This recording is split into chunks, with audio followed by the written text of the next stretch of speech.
So this is a class on, in general, what Rocket Scooter is all about. Our style is not technical nor fundamental analysis. What technicals do is it looks at historic price action to try to make an inference about the future price action, where it's come from, where should it go. Fundamental analysis uses macro and micro principles to analyze the health of something based on underlying non-tradable mechanics, i.e., news, reports, fundamental health of the company, earnings, dividends, all of these things, sales, inventory, all of these underlying factors that you can't trade against, you utilize to give a value to the company. Therefore, it's under or overpriced. So the combination of those classically is what traders have been taught to use. Fundamentals have always been a thing. Technicals became really popular in the 50s and 60s. Once technical books and papers came out, and then once computers became a thing, especially in Wall Street in the 70s and 80s, technical analysis just kind of blew up when all of these ex-fund managers started writing books on this stuff. Wilder created the RSI, Bollinger created the Bollinger Bands. Listen, these are the gurus of the past. You listen to gurus today on TikTok, and you're like, oh my God, these guys are great. They have all this stuff, and then they have a Lambo. They must be rich. Well, you don't remember, but the household names that you have that created all these technical indicators, Elliott waves, and all these different things. These are the gurus from the 60s, 70s, and 80s. You guys know that, right? Unprofitable traders that created stuff like books to sell instead of TikToks. And unfortunate as it is, when we join as modern traders, that's what we're taught is the way to read markets. And there hasn't really been an innovation in the markets, as most of your technical analysis was actually invented in the 70s, 50 years old.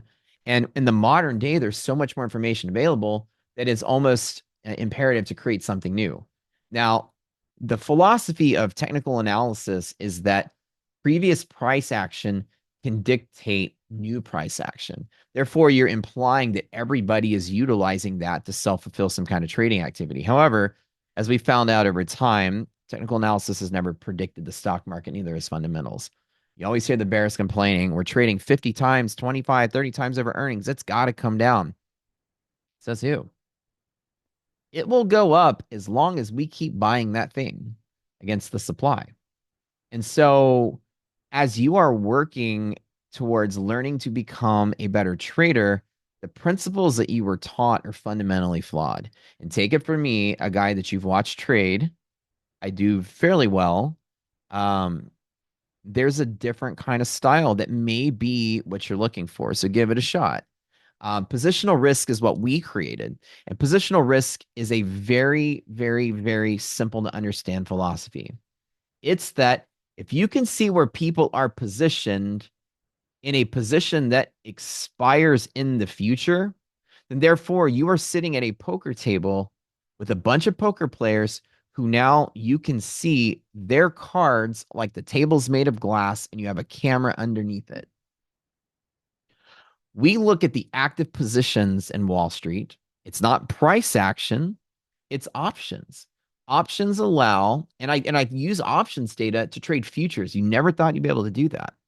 But if somebody, let me tell you, if you plot an S&P chart and a futures chart, ladies and gentlemen, just before we get started, as this is always an interactive class, can you guys type in the chat what SPY and ES? Do they look different or they look exactly the same? The charts. I'm on a 1 minute chart, SPY to the left, ES to the right.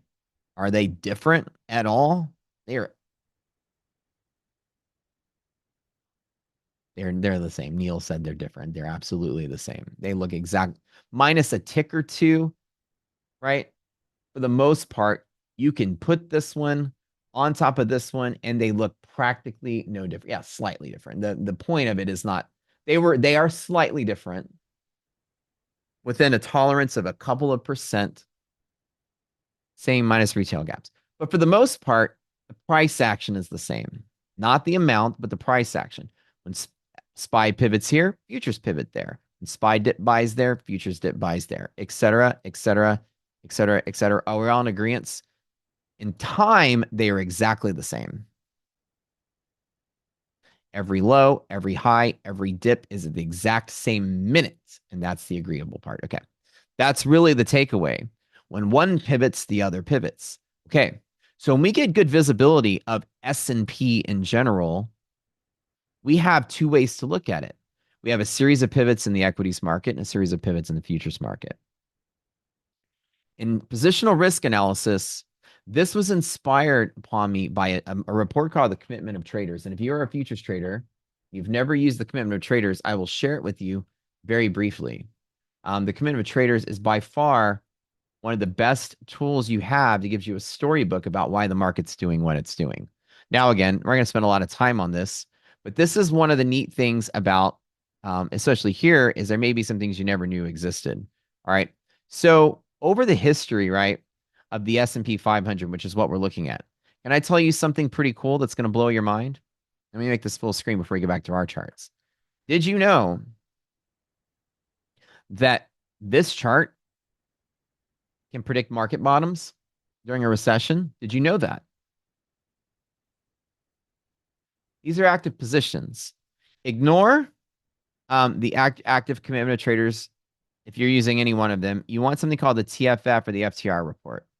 What it does is in futures, every week, the CFTC requires people in certain categories who are reportable professional institutions to report their positions to the exchange, or sorry, to the commission. The commission is a government entity. Then they spit out this report for transparency. How cool is that? This is where Wall Street's positions are. This is who's long, this is who's short, and this is the totals. Now they divide reportable commission. Now, again, you guys as retail don't have to report anything. You're good. You fall out of the category. But if you're in one of these four categories, can y'all see it? Now at the bottom, and it might be small. But these four categories, you're in one of these two things. And let me just kind of dumb it down for you. This is your asset managers. I'm going to say very quickly, this is your 401k. The people that just basically long only the market. They either long or they sell. These are the hedge funds. These are basically blue as hedge funds. These are the people that as a net are typically shorting the long market. They're longing in stocks and shorting in futures to hedge their long stuff. So far, so good. The other reportables, let's forget about it for now. Federal Reserve banks and stuff are in there. Let's leave it alone. And the red is called market makers. They're in the middle. Okay, liquidity providers. Did you know that over the course of time, as every week goes by, you can see the change in people's positions? A strong bull market. Here is the S&P from August or October of 2022 to now. Very strong bull market. The active net long positions of like your 401k, mutual funds, IRAs, all of those are right inside this green line, this category. Would you be surprised the green line has become more and more and more long as the days have gone by? As people are continuing to become more, the net position of all reportables, long, short, whatever, is 1,068,000 net long S&P futures contracts. How about that? There's a trend for the most part. As this line is going more long, you typically see markets go up. But there's a couple more pieces to that. As a matter of fact, hedge funds, which is the blue line, are typically net short. Here's the zero line. They're almost always negative. If you short the market doesn't necessarily come down. The market usually only comes down when the longs are liquidating. Okay? Maybe in waves or maybe whatever. As an example here, there's a stall. There's a recession. Longs are selling. So basically, the market is propped up on longs longing the market and then dumping their longs. That's kind of what it is. And these other market makers and hedge funds are buffering the move. Now, here's a cool rule of thumb, and I'm just going to ice break with this, and then we get back to the training. In these particular charts, every time you see the blue and green line pinching or pulling like this, for instance, here's an example. Here's an example. Some good ones. Here's an example right here. Right, the green is down, the blue is up as they're pinching and pulling. Here it looks like a megaphone. Here it's pinching together. Here it's like a megaphone. There and there. In general, this is a liquid market, and when markets are liquid, they never crash. This is a rule of thumb: never crash. Study this report, you'll come up to the same conclusion I did. So liquid markets don't crash. They don't. Markets only crash when they're illiquid. Markets always crash, or markets are illiquid when they're pointing in the same direction. When everybody's buying and everybody's selling, the market is one-sided, and one particular one always crash, always sell off, or maybe not even crash, always down. So in periods like when the green and the blue are both sloping down together, this little piece of that, you have market corrections. How about that? Did you know you can do that? Okay. Now, number 3. Again, have fun with this. Number 3, when the dealers are less than 0, market makers. The market has never crashed once in history, ever. Take these pieces of information with you. I'm sorry, greater than 0. I say above 0, greater than 0. Don't listen to me. Above 0. Never crashed once.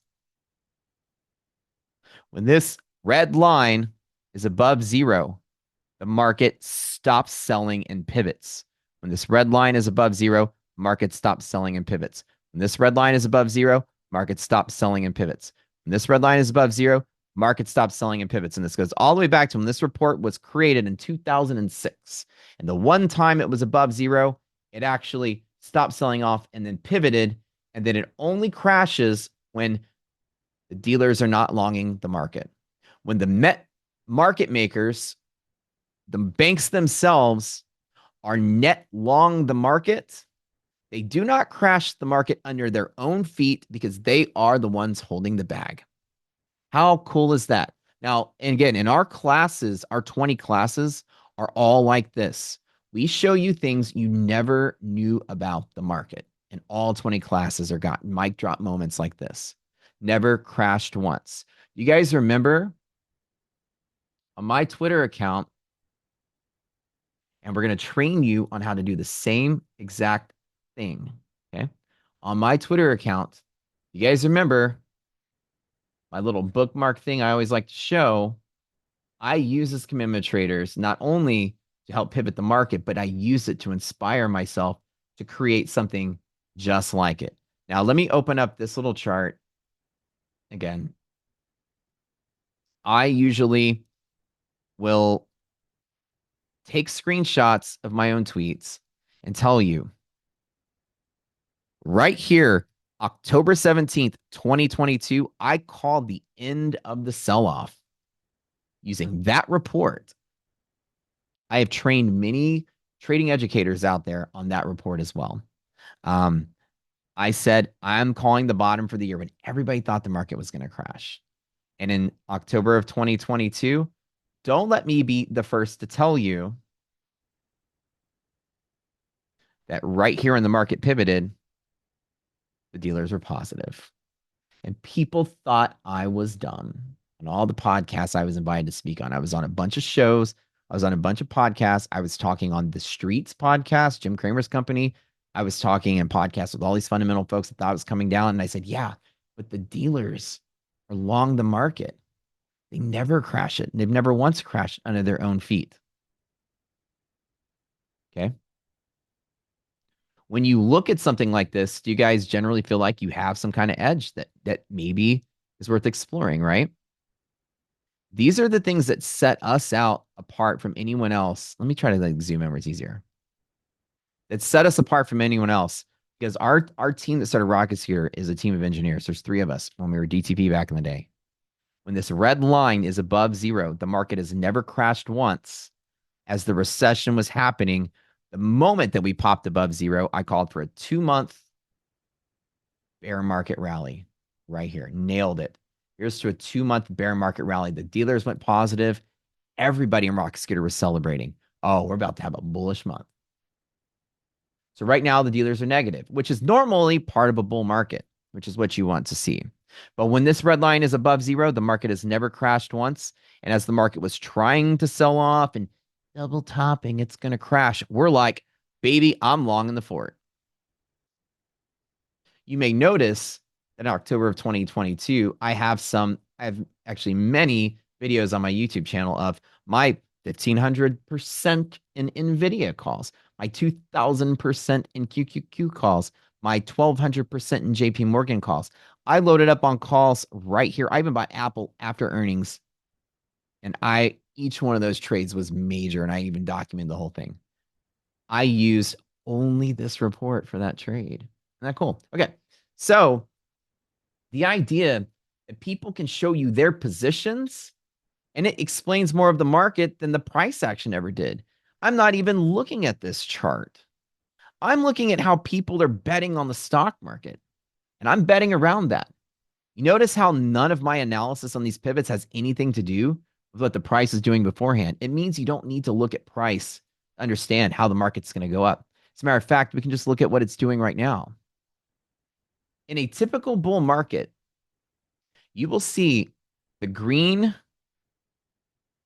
typically going up. And if the blue is going up with it, then that is a rapid short squeeze and long market. If the shorts are getting out of the way and the longs are increasing their longs, anytime the green and blue both point up, you're going to get some upper movement in the market. Anytime the green and blue both point down, you're going to see selling pressure in the market. Your bear market, ladies and gentlemen, is when green and blue are both pointing down week over week over week over week. So are we in a bear market now, or is a bear market even realized? Let's just ask that question. Right now, since last year, the green is kind of pointing up. And right now, the blue is kind of pointing up a little bit. It's mostly flat, but slightly tilting up. Is this a bear market? Let's just start here.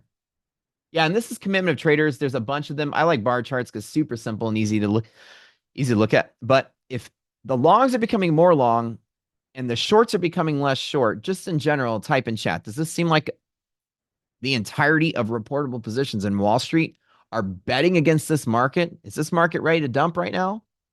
Is this market in the process of dumping? Absolutely not.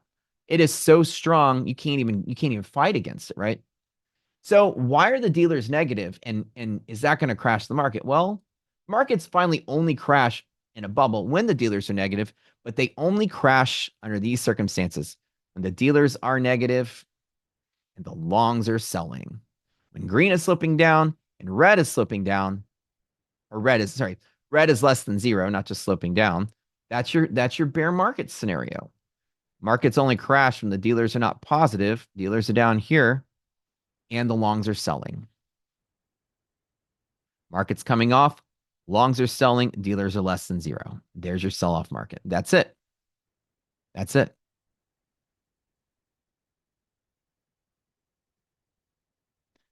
Flash crash. Dealers are less than zero. Green is selling off. You can do this all day long. And again, we made our name for ourselves teaching people stuff they didn't know existed. Ready? 2008 market crash. There's now from right here to the crash, green is selling off while red is less than zero. Ladies and gentlemen, this is your crash indicator. Okay. Need I go more? Green is selling off, red is less than zero. It's there. Green is selling off, red is less than zero. It's there. Green is selling off, red is less than zero. It's there. Are we good? Do we not watch the Big Short movie where the banks didn't let the housing market crash until they loaded up on credit default swaps? They don't let the market crash, so they're short themselves. That's why when the dealers are long, the market never crashes because they set the price of the market. Why would they hold? Like an example I always say is, you guys remember Beanie Babies from, the 2000s? If Beanie Babies went out of style because everybody sold them all, you bought them all, you own the market when you own the supply. No one else can set the market but you. You own all the supply, therefore you can set the price to whatever you want. Why, when you own the supply, would you devalue your own assets? You control the market. There's no one else that can control the market but you. So when you are net long the market as a market maker, meaning that you're the only buyer of the market, You control the market. You control the buy price because you're the only one buying. You set whatever price you want. So why would you own everything and then devalue it under your own feet? Why would you buy a house and then say, you know what? I bought it for $1 million. Let me go ahead and list it for 200,000 just because I want to. Why would you bankrupt yourself? Right. So that's the principle at hand. So what we're staring at right now is the idea that positions can tell a story. Right now, over time, the longs are becoming more long. Right now, over time, in this wave, the shorts are becoming more short, less short, and more short. But in general, slightly tilting up. When you look at it, you have periods of pinching, going in the same direction. All right, pulling, same direction, pulling. So you have markets liquid, illiquid, liquid. So liquid markets don't crash. Illiquid market has volatility. And then we're liquid again. Isn't that cool? By the way, liquidity is the inverse of volatility. Volatility is the amount of chop a market experiences. Liquid markets are clean. Illiquid markets have chop in it. Okay. So the idea that positions and futures can tell a story about the market. Right now, the longs are becoming more long, and there's not enough people betting against them that the dealers are the only ones that have to take the short. And the dealers are short the market and buying calls or buying assets elsewhere. This is a healthy bull market. Somebody asked who my mentor is. Nobody actually. No, zero people ever taught me anything. Every single thing that I teach you, I've either learned from myself, learned from reading, or my members in the Rocket Scooter community as a like inner outer sort of circle, feedback back and forth with each other. People pose a question, someone pose an answer, and the deep discussions in our community have come to a lot of these conclusions. So this is kind of all from my own head. All right. Now, with that funness out of the way, here's some cool facts. If futures positions can tell a story, then can options tell a story? Well, they can. Can I use the options in SPY to predict pivots in S&P futures? Oh boy, can I. With almost 90% accuracy in some of the trades. Now, let me tell you something cool about options. Does anybody here know nothing about options? Just say, I know zero about options. Totally fine if you don't. Trust me. Options is a very hard subject to learn. Trust us when we say you can avoid it if you want. Okay. We all know what puts and calls are, right? Now, the idea is that on the other chart, the government requires people to report, and they're forced to show their hand. And we said, aha, we can see the story. Ooh, all the banks are becoming more and more long. That's kind of cool. Speaking of that chart, did you know that you can actually see evidence of corruption and insider trading? Let me show you how you can see some corruption in Wall Street. You want me to show you where to see that? Check this out. There was a period when in the recession in January and February of 2023, there was a time when the CFTC was not updating this report. You guys remember for about 2 months, the report was not coming out and they cited technical difficulties. Technical difficulties. And we're like, man, at the end of the recession, there's a technical difficulties in releasing a spreadsheet. Oh, okay, CFTC, that sounds interesting. And then all of a sudden, when they release the very next report, what do you see right here when I'm circling? Tell me what you see in regards to that red line. You see something like this, then there's no update, and then 2 months later, you get this on the very first report. Does that seem suspicious to you guys? What did we tell you about that red line being above zero? What happens when the market's above zero, when the net dealer position is positive? It was in 2020 presidential election. During the quote unquote outage, the banks quietly exited their short and gobbled up the supply of the market before the market rallied. How about that nonsense, right? So how can the CFTC have technical difficulties for 2 months, and then once they're cleared up, The banks are mad. The dealers are magically net long the market by a lot, hiding that position. They went from negative 70,000 to positive 200,000. Isn't that interesting, right? And then all of a sudden, as soon as this happened, we were like calling shenanigans all day long when all the techie or the fundies were like, it's going to sell off. And we saw this and we go, in our group, everyone was going nuts. Guys, they were going, holy crap. The commission was likely a couple of things. I don't say corrupt or hackers, because you wouldn't put it past hackers to shut down something for a couple of weeks and some kind of mysterious thing. A very clever bank could employ hackers to press the market, to crash the system so they can secretly move their hand, because that hand was worth, I don't know how many trillions of dollars. Okay. So just think about this. It was corruption from, in some standpoint, somebody was cheating, but it's neat that you can see that. The minute it turned back on, our group went into a frenzy right here in this week. Oh my God, the market's going to rally from here. Even though in October I said it was going to rally, here the banks went negative again. And we're like, okay, maybe false alarm. And then they were negative, negative, negative, negative. And all of a sudden, technical difficulties. And 2 months later, pop, turns back on. And then we were like, oh, and then they backdated all these points. And when they backdated all these points, it looked like this, which is not normal. It probably more like looked like this, but when they reported historically, it was like down there. Okay, anyways, the point I'm saying is this was detailing corruption, and we saw it. We were like, oh my God, the recession's over. Market's going to rally. This is it. We're done. And dealers are positive, and markets never crash once when everybody was like, the sky is falling. Okay, so neat stuff. Back to options, okay? When you are longing the market as a trader, I'm going to put a T right here, and that's you. If you go in there and you're going to buy a ton of something, let's use SPY as an example, okay? You're going to go ahead and buy like 100,000 shares of SPY, and that's a lot, right? I'm going to put like a plus for long and a minus for negative. As you normally see in the level 2, the bid and ask is like really, not 100,000 shares. It might be like 1,000 or less. So when you buy big orders, it's not necessarily another trader on the other side. A lot of times market makers will jump in and take the other side of the order until they can find a seller. So imagine everyone's longing the market on an event, and the only people selling has to be the market maker. And let's put that right here. And what a market maker is a bank that has signed up for the job. The exchange will pay them money to be in the market. A market maker must do one of two things. They must always have an active quote, and they must always actively quote both sides of the market. If they do both, and if their order was filled and they were on both sides at the same time, they get a couple of pennies of that couple dollars exchange fee that you pay to the exchanges. You pay an exchange fee with every trade.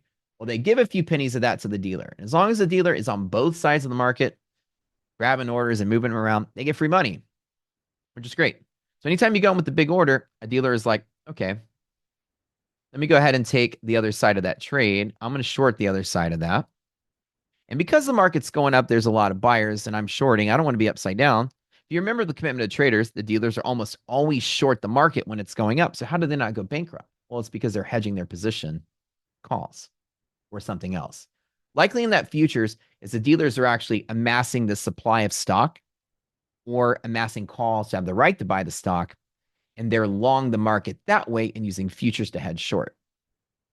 It's really the most part. But imagine the simplest explanation is the bank shorted your order and bought calls to go with it. If you notice that the combination of this kind of trade is equal to neutral, your risk there is neutral. They're short the market, long the market at the same time. Your risk is long. Okay.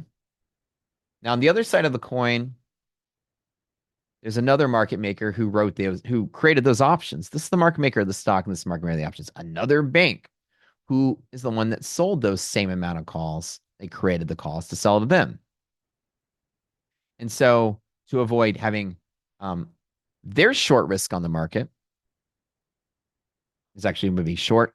They will actually long the shares at a rate of delta to equal and neutralize their trades as well. So basically, you're engaged in a triangular shaped trade between two different banks. And that's how every trade you'll ever make, futures, options, stocks, whatever, will be just like this. You got two banks playing a tug of war with each other, and you are inside of that loop. When the loop spins this way, you make money. When the loop spins that way, you lose money. So when you're pulling risk from them, you're raking in money, you're losing money, it's going that way. And it's just how it works. There's always like a triad of, or maybe there's 5 or 6 or 7 pieces of that circle, but this is the simplest approach to understand that you can have this. Now, when you look at this, what we did was we created an algorithm that can look for these calls that are engaged in this kind of trade. We watch the entire options market and say, we can identify these calls. It means there's a long trader there. And that's all we do. And when we look through all of those calls, we can find out where there were a very large amount of bulls with no bears to go with it. And the dealers had to jump in and take the other side. If you reverse all of this stuff and you talk about the put side of the market, you can also find the bears. Bulls are people that long the market, bears are people that short. So when you find the short of the market and the dealers long to the short and bought puts to hedge against it, and there's other options dealers that sold the puts, blah, blah, blah, another triangle, we look for the puts, we find the bears. That's a bull zone and that's a bear zone. This is where there are a lot of traders shorting the market. The market makers have to go out there and buy puts to go with it. Okay. Traders, market makers. Here is a lot of people were longing the market or implied longing the market, i.e. they're longing with options speculatively. Dealers have bought calls. When you see bull zone and bear zone, our algorithm has an abundance of where the bulls and bears actually are. Okay. So today, SPY opens here, ladies and gentlemen. Which zone are we in? So type it up very quickly. As somebody is mentioning in chat, the risk is neutral. They pay no commissions with in-house liquidity and earn margin on trades they take being on the other side. Absolutely, that's correct. They get paid maker-taker fees, and the SEC actually regulates that. You can only pay them so much money per trade, but they get paid pennies on the dollar, and they make millions of dollars a day doing this. Market makers will buy and sell S&P to acquire neutral position. You nailed it. So when you are longing the market in waves, the dealers are short with calls. Therefore, if we can identify the dealer calls, which we can, that's our claim, we can identify where the bulls are. The S&P opened in a bull zone. Traditionally, when you open in a bull zone, did you know? I'm not going to cover all of this, but when this number is greater than half, 90% of the time, you will close in that bull zone. SPY, QQQ, whatever. So if SPY itself opens in a bull zone and dips to here, this is as an icebreaker. This number is greater than half. What would you do here in your trades? Mind you, that futures pivot at exactly the same time, you futures traders. What would you do here at the bottom? If you're like full part long, you'd long there. 90% of days you close in the same zone. Here's one of those 90% of days. Okay. Because if all of Wall Street's bullish, it takes a major catalyst or event for the market to become bearish. People don't just pile in hand over fist and sell. The market may sell off a little bit at the end of the day, but remember, markets are only bearish when everybody's selling and everybody's shorting, right? You need an event to turn all of Wall Street against the market. And in a strong bull market, which we identified in the commitment of traders, sure, you may see some profit taking at the end of the day. But what happens if the last 10 minutes of the market, it falls to there? That's devastating. I don't know. What would you do? Let's see if your answer's in chat. What would you do? Buy every time, somebody said. Absolutely would I buy every time.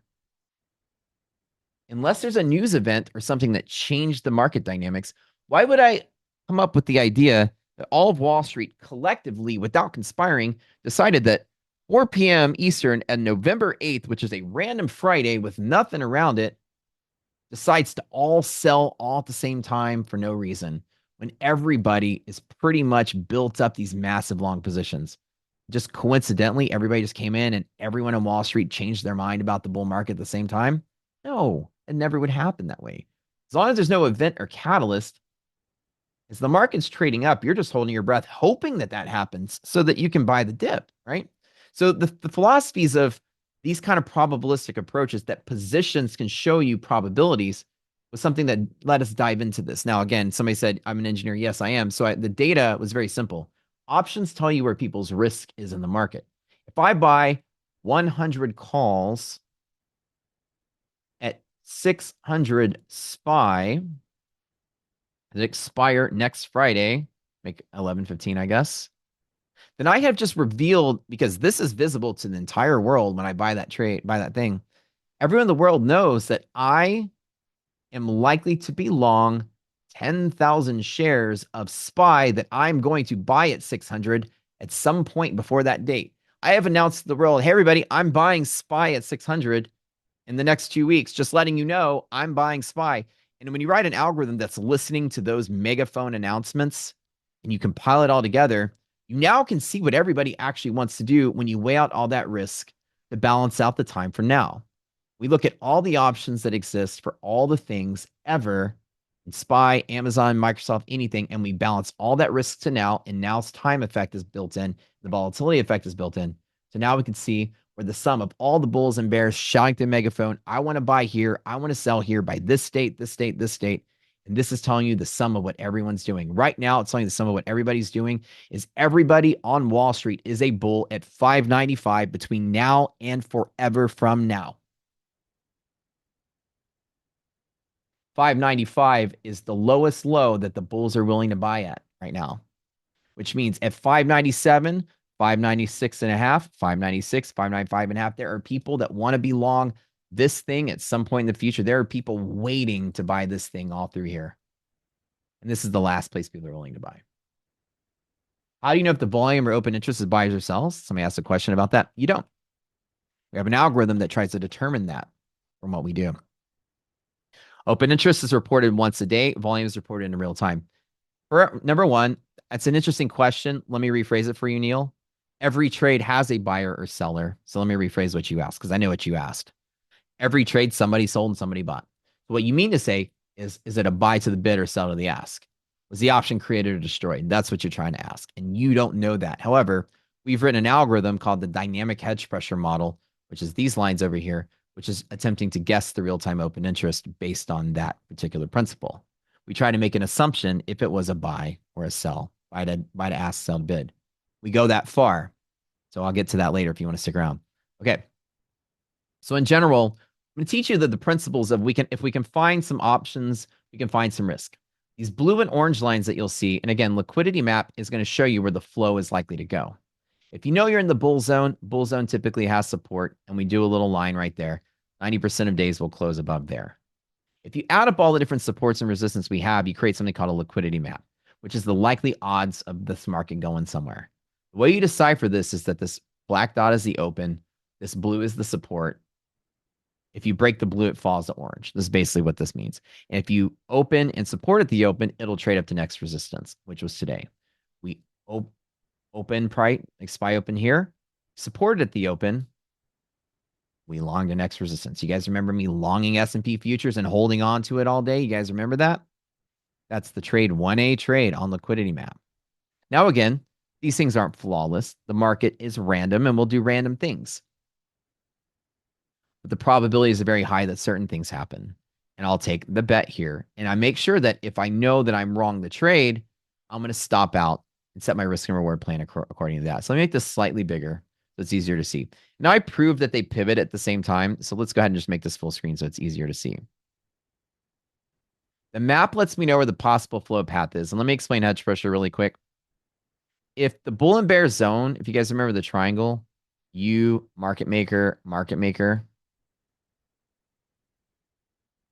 If the trade between you and them is identified here, these are traders that are bull, these are traders that are bear against market maker stock, then the exposure of the person that sold those options, they're forced to long and sell SPY. Those options go in or out of the money. It's called delta hedging. They have maximized gamma exposure. When you take all the options, filter them out for only the market maker options in this triangle, you're left with the total options that are made by these guys. You find the maximum gamma exposure of them, and that is hedge pressure on weekly options. The gold is monthly hedge pressure. This is the maximum gamma exposure of just the market maker options in that triangle. You guys might have heard people talk about JEX all the time, gamma exposure, and they usually show you a chart that looks like this. It's got all the strikes and a couple of spikes. Gamma exposure is a completely useless tool. We first to tell you that. But when you filter out only market maker options, what JEX wishes it was when it grew up, it wishes it was hedge pressure. Because we tell you the most actionable pivot is one spike.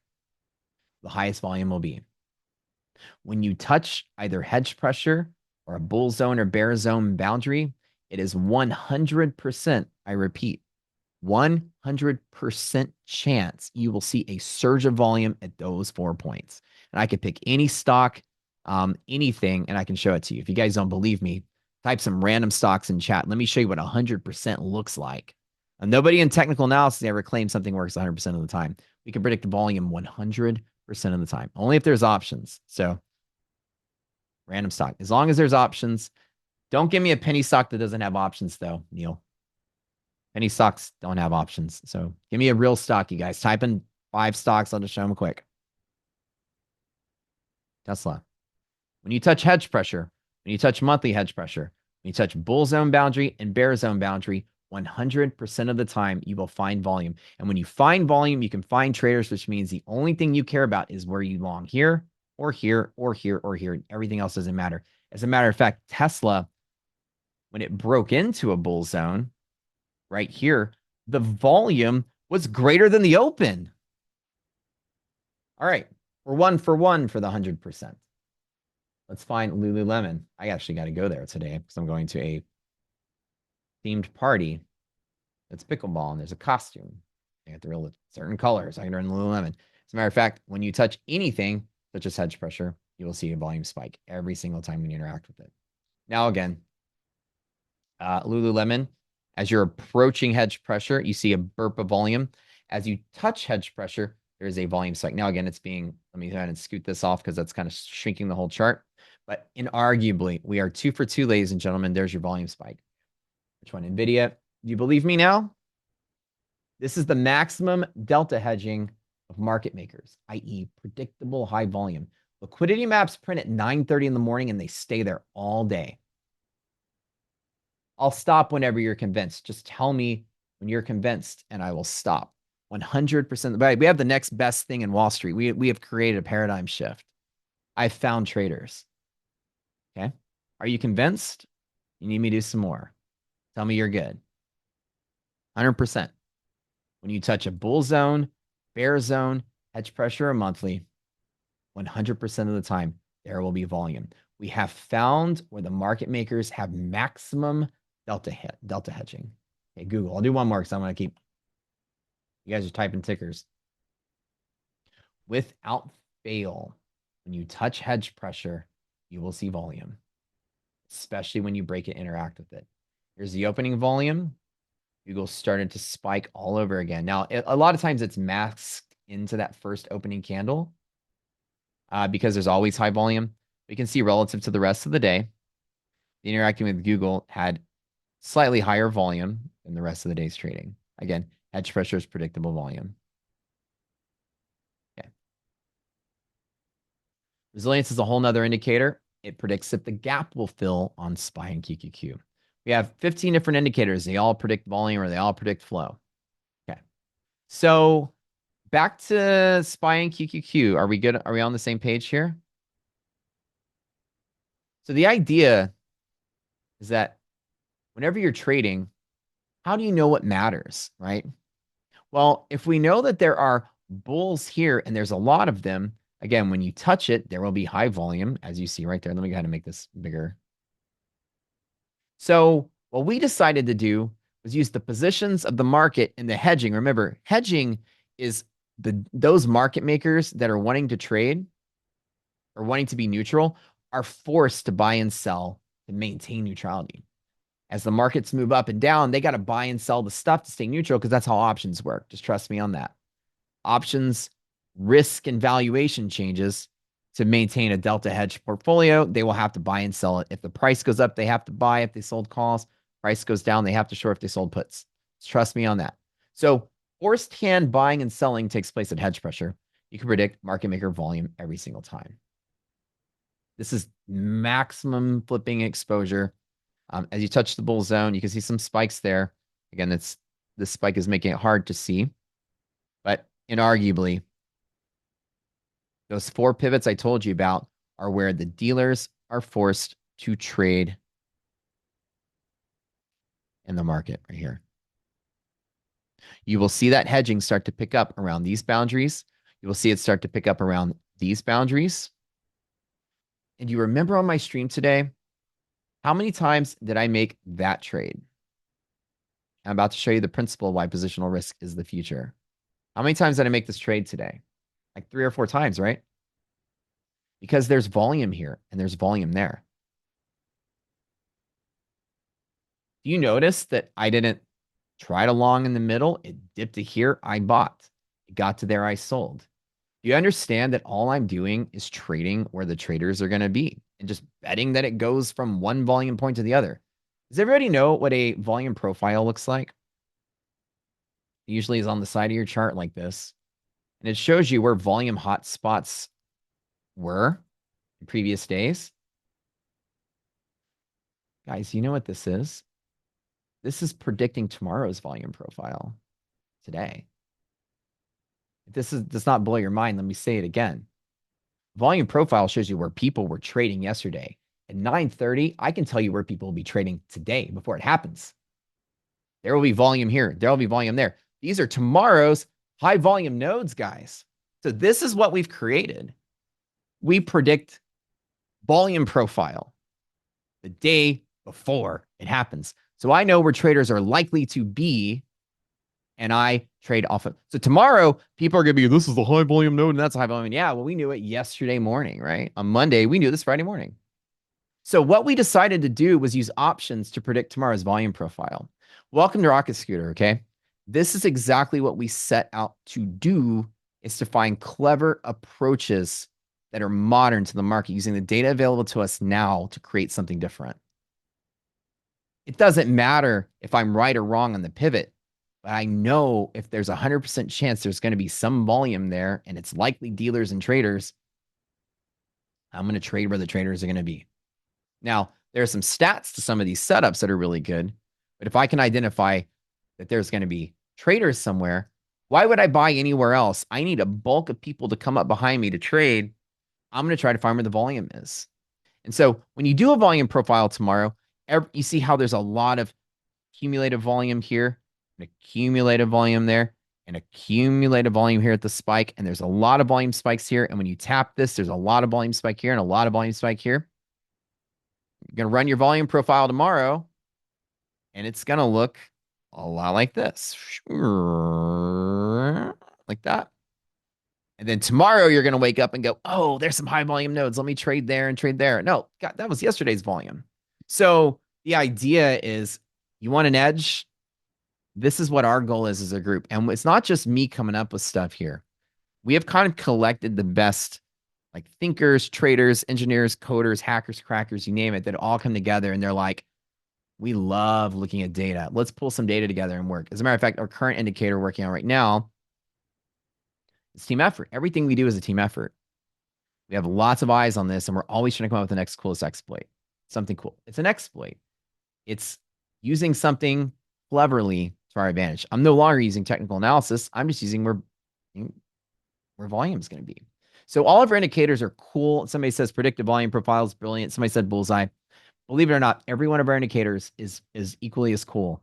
It's always, when you hear what it is, it's like an M. Night Shyamalan movie. There's a twist ending. You go, oh, that's cool. Nothing we have is, all right, that's nice. Everything is like, okay, that's clever. And the idea is that, well, we need to be clever right now. So let me tell you some cool stats. Where the market opens is very important, because under ideal conditions, which we'll talk about later, the market tends to close in the same zone it opens in 90% of the time. We're kind of in the middle where it's not bullish and it's not bearish, okay? If you look very closely, QQQ opened in the middle. You'll see that the liquidity map is going to flip based on where you are. It'll show you like currently where the pressure is. As you see, M means middle. As you can see, it kind of pushes to the middle. When you open in the middle, 90% of the time, you will also close in the middle. What is this middle, by the way? Again, the same thing with bull zone. If you open the bull zone 90% of the time under ideal conditions, by the way, and in non-ideal conditions, it's roughly 70. What are those conditions? These are our alerts and the DD ratio and all the numbers at the top. Those tell you your probabilities, basically. And we'll talk about those another day. But basically, you tend to stay the path. Without a catalyst or without an event, market will stay the path. So every day, if you open in the middle, your brain says it's likely to come back to the middle. And, well, it kind of did, right? So you even get clues as to what's unusual in the market. To break the bull zone and to continue going is not likely going to happen. As a matter of fact, market closes in 1 minute. Does this close in the middle? 90% of the time it does. Somebody says this is super edge. You feel like Stone Cold Steve Austin right now. Right. You guys want to know when I closed my S&P trade? Right there. I'm being greedy, holding on to that because the market kind of wants to do that. Again, it's not far from the middle, right? Let me tell you what's cool about the middle. Let's see if it closes in the middle. Let's see if the 90% works. There's a whole magic process to expire these 514s out of the money. You open in the middle. So we'll see what happens. Anywho, market is now final seconds. Right on the edge. Close enough, right? Okay. Let me tell you what's neat about bull side and bear side. This is neither side. And you can think of the middle as the casino or the house. Okay. Market makers. If there are longs all through here and there are shorts all through there, then you're shorting against the casino. So if price is like playing around in the middle, tell me what your position would be like. Pretend that you're a bull that bought anywhere up in here. Now we're trading here. Are you winning or are you losing money? Somebody said with Fidelity, you can trade contracts for 14 more minutes. You can actually trade futures contracts all the way till 5 p.m. When the actual Globex closes down. So the last minute looks like we close right slightly above, which is the rarer case, but hey, it's close enough, right? You're losing. So this example I said earlier, if you longed here and markets here, you are losing. Let's put a W by the house because they're winning. In the same token, if you were shorting down here and it's trading in the middle, you're also losing. The house is beating both sides of the market. Everyone's losing to the market, and the market makers love leaving the price as flat as you can. Every moment the market goes nowhere, the sellers of options are collecting data, and you're losing, and everyone's betting against the house, and the house is making tons of free money. When the market is in the middle, especially when it opens there, it likes to stay in the middle. That's rule number one. Rule number two, that DD ratio, the one I put up here and I was talking about earlier, let's just make this big. The combination of these two rules is that trade I make every single time. Let me repeat some of this.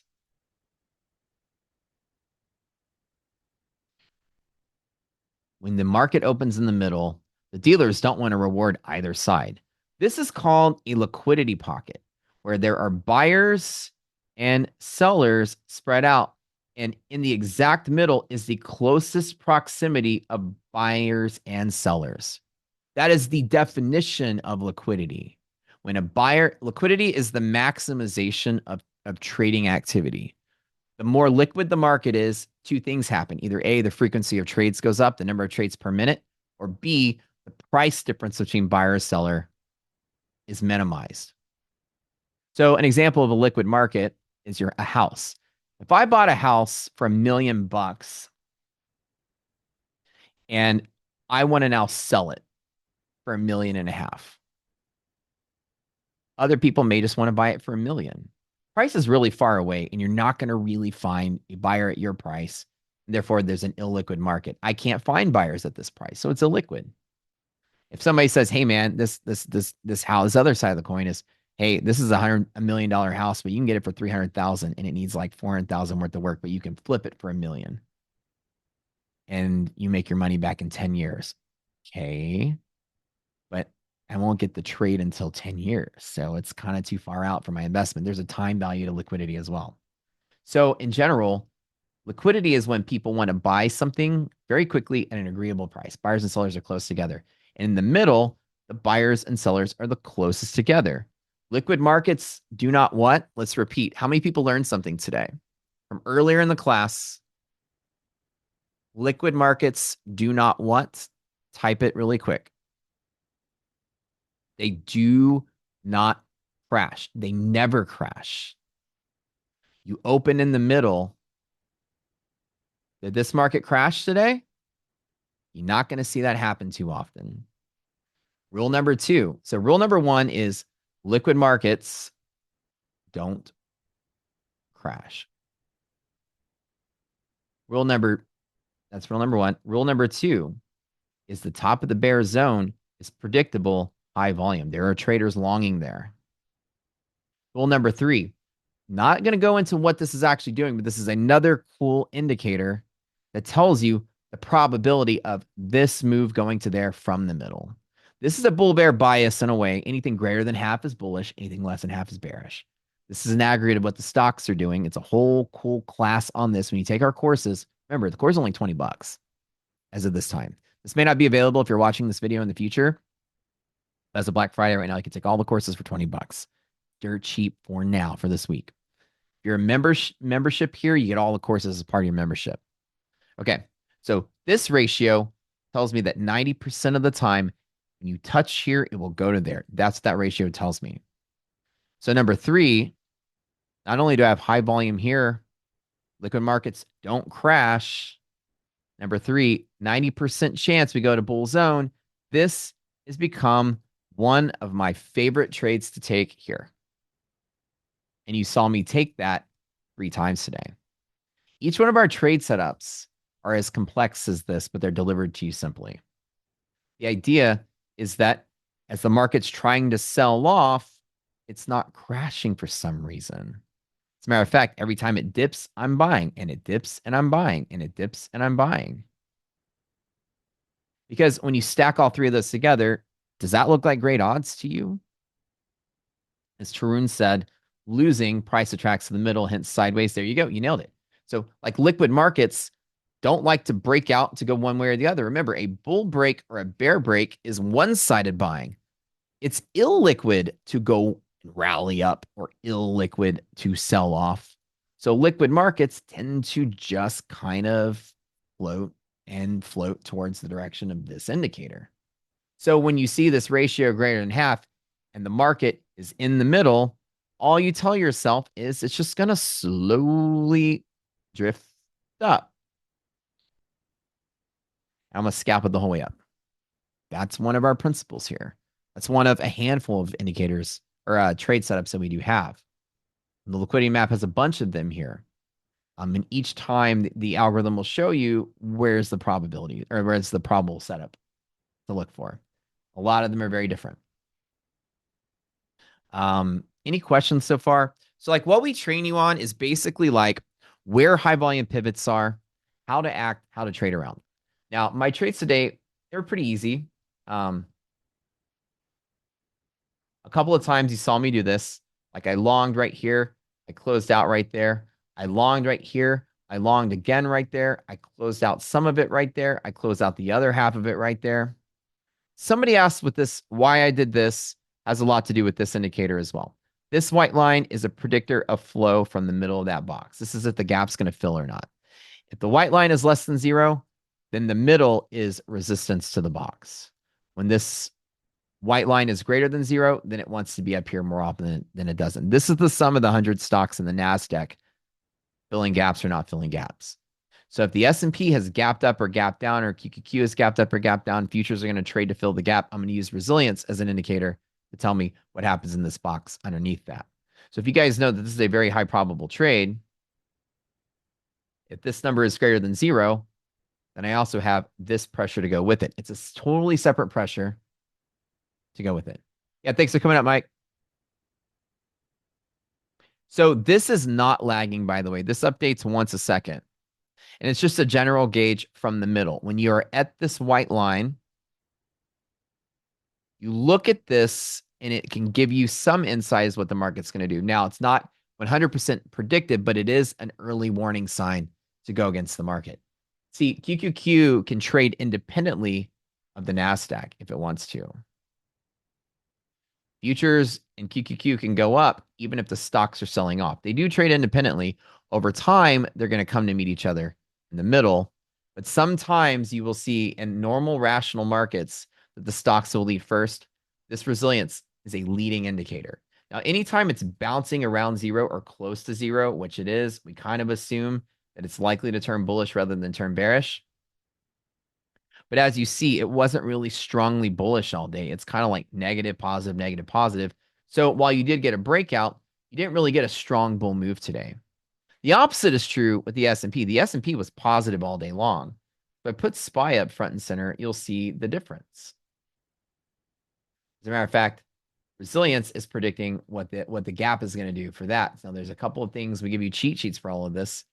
In the middle, you have support that way, and res is greater than zero. See me write that all the time. When you're above the box is the new support. It's the low of the day, is the bet you take. So my SPY, as we blurted up, we came back right in here. Res is less than zero. I longed. I had a bull long up that also showed open as support. So I had BLU and res all lined up for a good long. I bought right here and I held it all day long. You have this data on greater than intraday? Okay, yes, we do. So this is going to help you with understanding anything you're trading today and the flow path. And there's a bunch of percentiles. Let me tell you what they are really quick. Okay, this blue line, we're revamping this calculation. When we're finally revamped, the blue line has under ideal conditions, which means when this is all yellow and green up here, which is all yellow and green, and these are lined up to be bullish, mainly this one, call it ideal. Under ideal conditions, the new hedge pressure that's going to come out next week, by the way, we have a new correlation that's going to change us about 5%, is a 75% chance we close on the same side we open. Bull zone, 90% chance. Bear zone to bull zone, roughly 90% chance. Monthly hedge pressure, the orange one, which is way off the screen right now, also 90% chance. These are huge. When you have non-ideal conditions, they pretty much drop. Blue is roughly 50 to 60. This is roughly 70, 70, and this is still 90. This is still always going to be 90. So when you put it all together, you have probabilities at which the markets do a certain thing. Now in futures, there's a couple more things. In futures, we give you these green bands without going into what they are. 88% of days close inside of these green bands, 4% close above, 8% close below. And so these bands come out every night for the overnight in futures. We give you hedge pressure numbers in the overnight in futures as well. So in the overnight, like when Globex opens, you'll have blue and orange lines. Today, these are it. And again, it's the same probabilities. 75%, you say on the same side of blue. 90%, you say the same side of orange. So you have futures, pivots overnight as well. And this is our real-time open interest model that tries to estimate the real-time open interest was, because you asked about that earlier. Whole nother class on that, but to tell you, we have odds with all of our stuff. So if SPY was pointing up, from here, with a 75% chance we hold that blue, and green is pointing down with an 88% chance we close in between. Now do you see how I made a trade plan? Yeah, so I'm gonna release the new hedge pressure the week after next. Sorry, the week after next. We made a more rigorous model for weekly options. You're gonna love it. So it's gonna even up the probabilities a little bit better. Okay. All right. So in a nutshell, in Rocket Scooter is a very simple thing. It's everything we have is a predictable high volume pivot. And therefore it just comes down to betting against the stats. Oh, all right. Pop quiz. What's the probability that you stay on the same side of orange? Everyone type it, because when you type it, you're going to remember. That's why I always tell you to type it. 90%. The orange line comes out right when the Globex opens, which is here. And 90% of the time, it stays on the same side. So have you been trading overnight and it fell to here?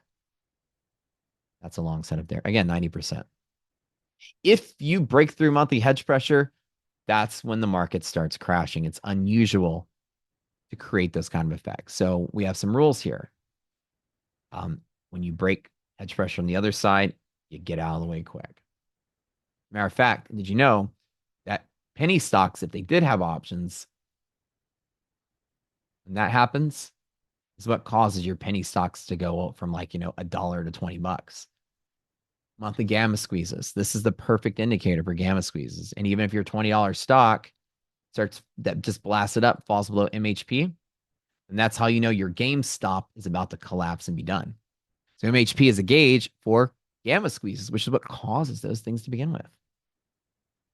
So somebody said something about like, it's so cool that how knowledgeable we are here. Well, I appreciate you liking what it is. This is super edge. Somebody said that is kind of what it is that we do here. So hopefully if you come to our group and come to our courses, especially if you're trading like trader funding programs or anything you're trying to make do in trading, I'm going to tell you the new school of trading, this, we released this in 2022. For 2 years before that, we were trading this utilizing a tiny little app that we built that wasn't a platform. And then a couple years before that, I was live streaming a spreadsheet. So like as we're evolving at these tools, like widely available to the public, the goal is that volume is the new king. Price action is dead and volume's the new king. Have I proven to you that every pivot that I show you on the screen is predictable high volume pivot, whether it's options, whether it's futures, whether it's whatever? Can't argue with it in the middle of the night at 5 a.m. All this volume came out of nowhere. You actually can see where the market makers are behaving. The market makers. These guys. I found them. I found the red line. I found them in futures. I found them in stocks. They're behaving all throughout here, but the maximum risk they hold on a monthly scale is there.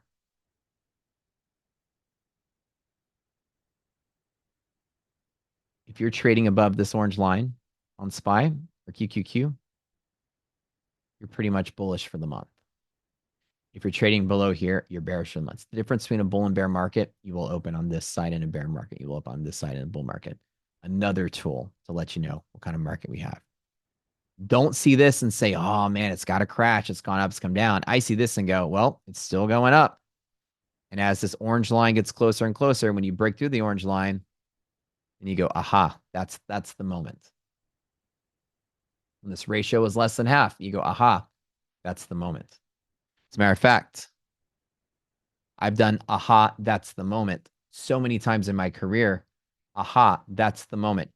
First time in forever that I can remember that I'm seeing a possible short-term correction. Sideline is a good idea starting now. That's the moment. I have some tools. Let me show you. Somebody asked, can we look in the future with other things? Yes, we have longer term time frames. I'll show you that. I'm about to show you the monthly maps. So here is a pivot down. Here, pivot up. Here, pivot up. I use the commitment of traders and one other tool at Rocket Scooter and that monthly hedge pressure to determine bigger pivots. I said, we're coming down here. I said, we're rallying for 2 months here. I said, here's the bottom here. All three of those major calls were correct. Using just that tiny commitment traders tool I showed you. Are we on the other side of hedge pressure? Believe it or not, back in that time before the recession started, we had numerous days where we were collapsing through that, and that's how you knew it was over. That map is goated. Oh yeah, baby. Oops. Let me load up monthly map. Okay, one more tool, monthly map. Let me show you something cool. Not are we just bullish today? How would you like to forecast the market 3 months out? Does that sound like a good idea?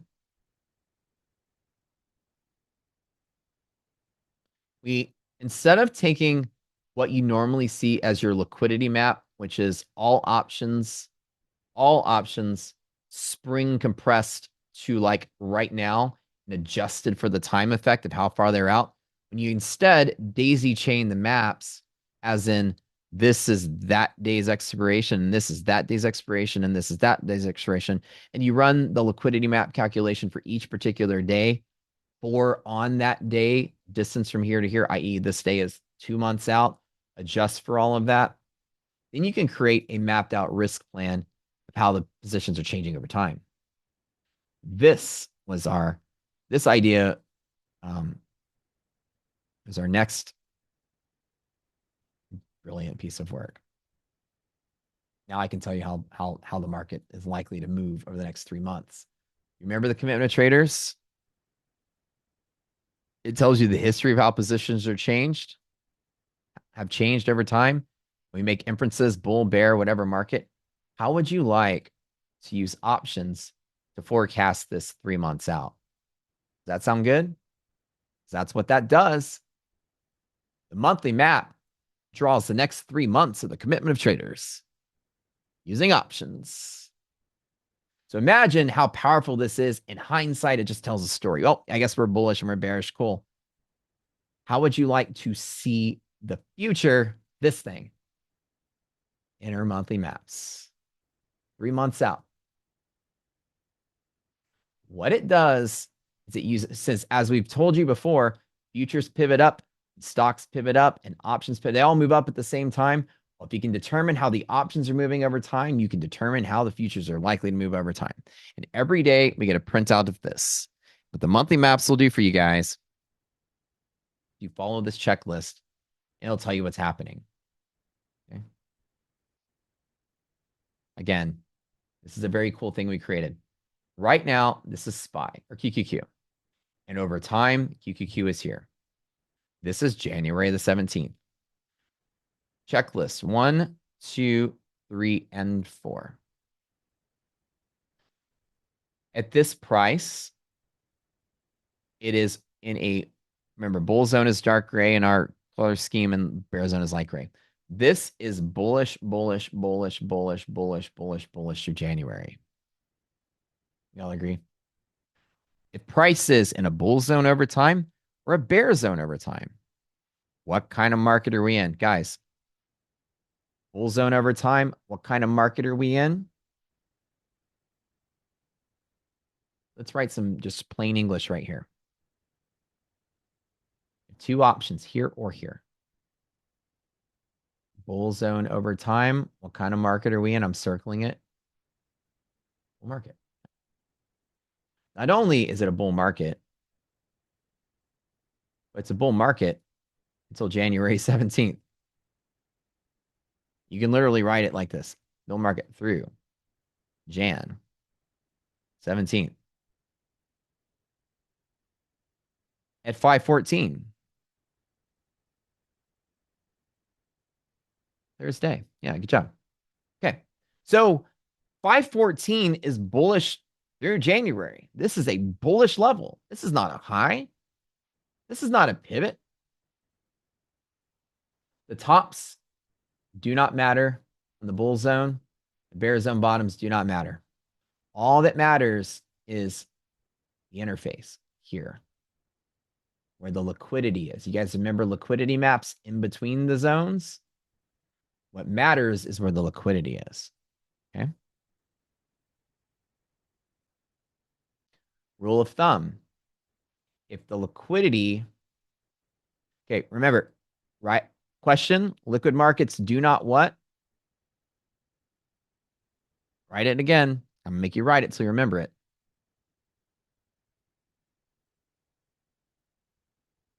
Do not crash. So if this is the liquidity on this date and that date and that date and that date, then this is the crash point. It's like an invisible barrier. Markets can crash at any moment in time. Let's get this through your heads. But the market's not crashing anywhere in here. You guys understand that? It is comfortably in a bull zone.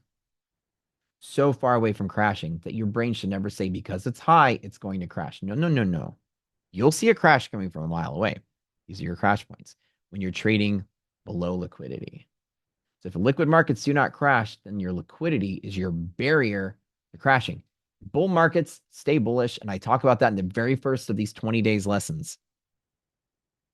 So price is bullish over time. We're far enough away from the crash zone. As a matter of fact, as time goes by, the distance to the crash zone gets even bigger. You're further away from the crash zone.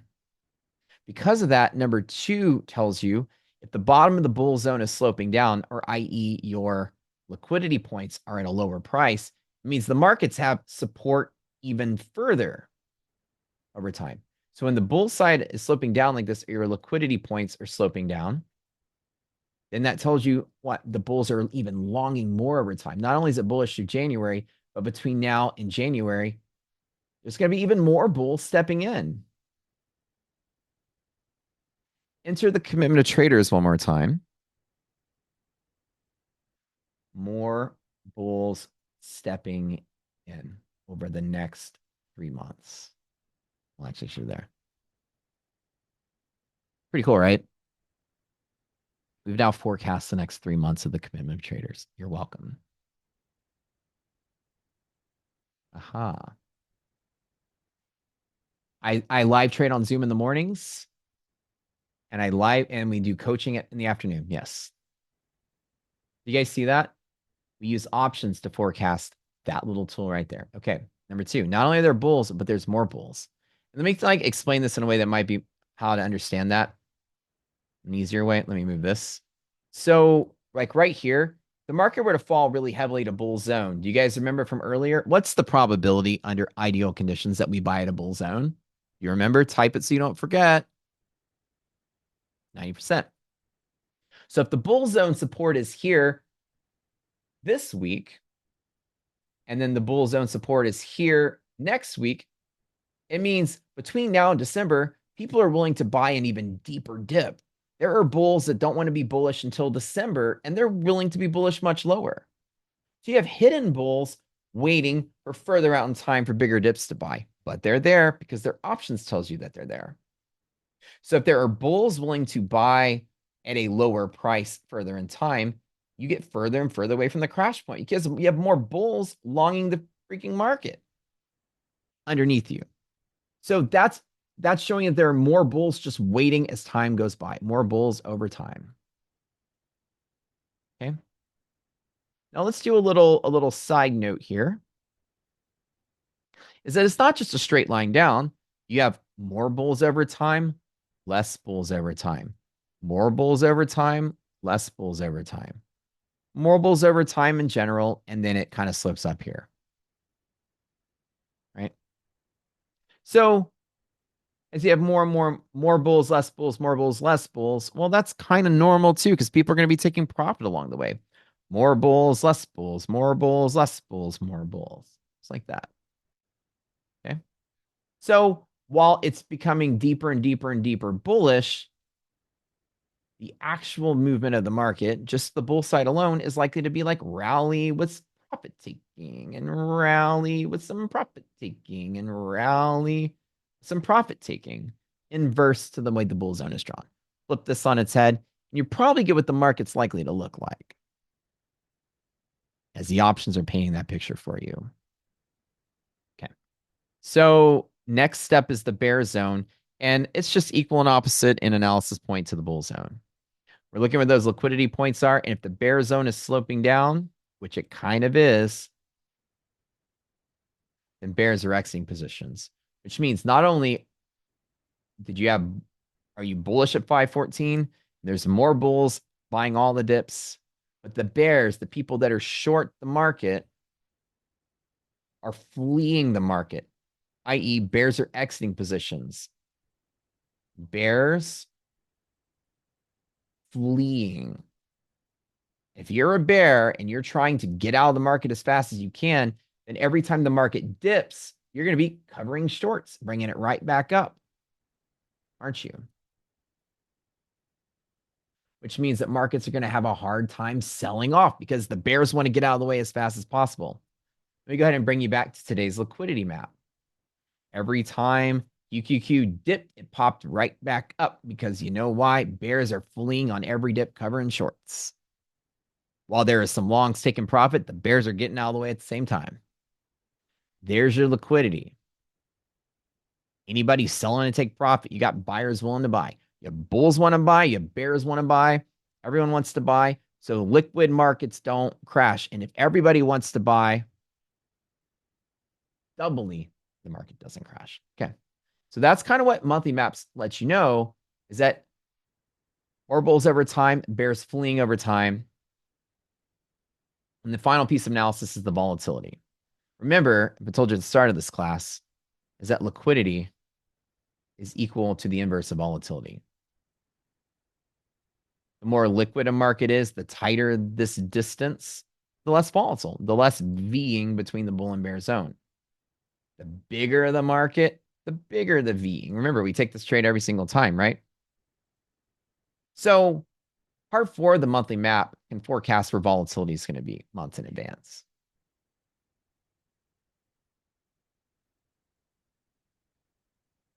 Remember, if they're fanning apart, a little more volatility. There's less liquidity. They're pinching together, liquidity is increasing. Now remember, we take this trade every single time, and if on QQQ, this was 40 points, and then 40 points, and then 40 points, and all of a sudden you have a 300-point distance, that's a big choppy day versus the normal choppy day. This will be a more volatile day. This is a more volatile week. So you will see periods of time where around Thanksgiving, our market's going to be volatile. Yeah, the market's going to be volatile there. Oh, it's probably volatile there. What's going on in a week from now? I don't know. Let's go find out. So I know that I've got a nice strong bull market with some volatility. Maybe we'll have some selling. Strong market, some selling. Strong market, some selling. Anything weird going on November 19th, November 20th? I don't know. Let's go look. Let's pull up the market calendar. Let's see if we can look at like next week. Let's look at, I don't know. Let's pull that week up. Let's see what we got. Building permits, housing starts, home sales, S&P Global, Michigan numbers. So actually that's 18 through 21. Nothing really here, but 22. Yeah, there's like really nothing going on that week. Normally there'd be some kind of news event or some kind of Fed or something. Oh, wait. That's the week of Thanksgiving. Well, there you go. Okay. So what about like December 10th? It's December 13th. Why is there some volatility there? I actually knew it was Thanksgiving. I'm just saying that just to see if you guys knew. What's going on that week? Oh, it doesn't show us that far? Oh, heck. But don't let me spoil the surprise for you. That's FOMC. That's Fed week again. 1 month from this last Wednesday. So around here. Look at that. This is cluing you in to that's an important week where the market's likely to become crazy. Right? And FOMC here again. You might usually see that we're very sensitive to FOMC. And you have the market's going to tell you, well, let me just make sure that I understand that we got a crazy week coming up at that point in time. Options traders, futures traders, whatever, is going to have to know. So in the shorter term, between November 10th, November 19th, bulls are increasing, bears are decreasing. There's absolutely no volatility. Liquid markets, i.e. liquid markets, they do not what? They do not crash, no crash. So not only does today's liquidity pocket or liquidity map have a no crash scenario, 1, 2, 3, 4, 5, 6, 7, the next 7 days, we also have a no crash scenario in a strong bull market. I'm buying the dip and buying the dip and buying the dip and buying the dip. So I put a gun to my head today. I'm watching the market sell off today. At the end of the day, I wanted to make a trade for next week. I'd buy calls from here. I'd be longing the market from here for next week. You kind of see as a generalized understanding how I perceive the market. You guys have basically learned almost all of Rocket Scooter in like a 1 hour. Now, again, there's a lot to go with it. But you basically learned what it is we do here. We're forecasting the future using options. We're forecasting commitment traders in a way using options. We're using principles of liquidity to bet that the markets don't crash. We're looking at the liquidity or the bullishness of the stocks themselves to make sure the index isn't going to crash. We're looking for the ability for the index to fill its gap or not fill its gap and what the stocks are doing to go with that. And then we find high volume pivots based on the options. And we piece it all together call it a liquidity map, which is to find out where the market's liquid and illiquid. And I just trade where there's high volume pivots. That's it. And then we teach risk management around it. Where do you put your stop? Where do you put your exit? When do you add another position, et cetera? And in the training, we grill you on how to create a trade plan out of all this noise. Oh, as YDO said, you probably got basically 10%. Yeah, the videos are pretty detailed. This is like a summary of all the stuff. But in general, this is how I do all of my futures trading. And again, my results can't indicate your results. I'm always very clear about that. While I did do this in the October trading competition with ETF, trading high probability pivots, trading only bull zone, bear zone, and hedge pressures is how I get this. I only trade where the volume's going to be.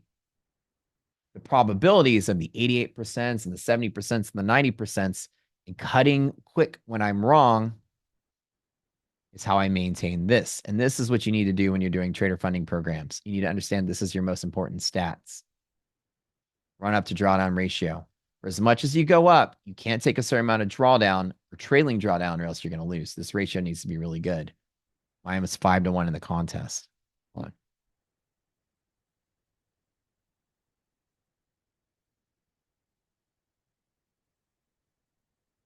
I use nothing else besides what's on the screen. I use only this.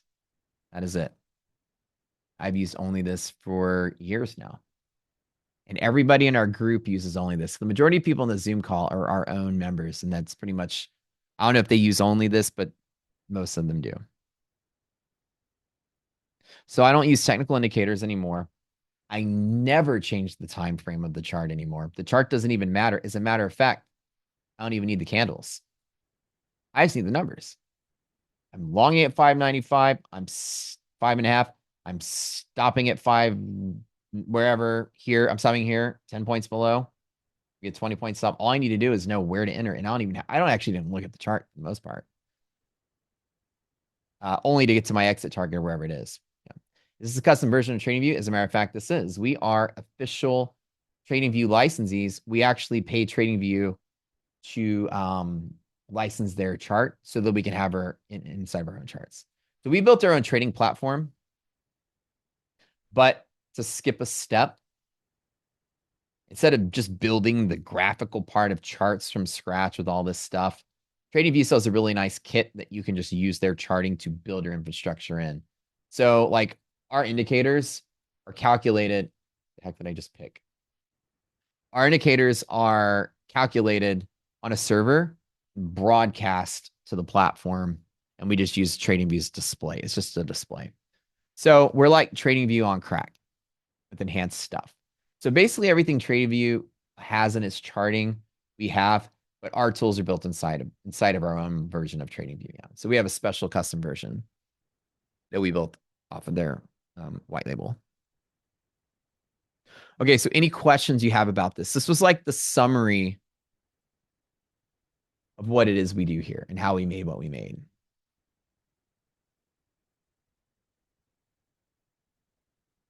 This is the summary of Rocket Scooter.